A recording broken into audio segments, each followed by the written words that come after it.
Hello everyone, তো আজকে mini ব্লগটি একটু অন্য রকমের হবে। তো তাহলে বলেই ফেলি, আজকে যাব শ্রীরামপুর। তো ফার্স্টে মধ্যমগ্রাম থেকে একদম অটোতে উঠে আমরা চলে গিয়েছিলাম সোদপুর স্টেশন। তো সোদপুর স্টেশনের ওখান থেকে পার হয়ে আমরা চলে গিয়েছিলাম একদম অটোতে ধরে ফেরিঘাটে। তো ফেরিঘাটে গিয়ে একদম গঙ্গা নদীর হাওয়া ফিল করতে করতে একদম নেমেই গেলাম। তো আজকে তোমাদের একটা কোশ্চেন থাকতে পারে, আমার সাথে কে কে ছিল। আজকে ছিল আমার মা, আমার বোন, তোমরা সবাই চেনো, এমনকি একটা দিদি। তো আমরা সবাই মিলে গিয়েছিলাম আজকে শ্রীরামপুরের ক্রোমাতে। তো 15 আগস্টের বেস্ট অফার ছিল, তাই ওখানেই গিয়েছিলাম কিনতে। তো আজকে ওইটাই বাবাকে দেখাচ্ছিলাম। তো এটা মা বলেছে এটা নাকি আমার বার্থডে গিফট। তো যাই হোক, তো আমার কিছুদিন পরই বার্থডে।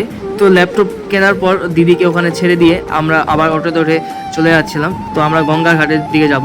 তো গঙ্গার ঘাটের দিয়ে যাওয়ার জন্য অটো নিয়ে নিয়েছি এখানে। তো এরপর মা এখানে বাদাম নিয়ে গেছিল। তো বাদাম খেতে খেতে একদম ফাইনালি গঙ্গার ঘাটে চলে এসেছি। তো আমরা ফেরিতে উঠে বাড়ি যেতে থাকি। আর তোমরা আমার চ্যানেলটাকে বেশি বেশি করে লাইক, কমেন্ট, সাবস্ক্রাইব এবং শেয়ার করতে থাকো।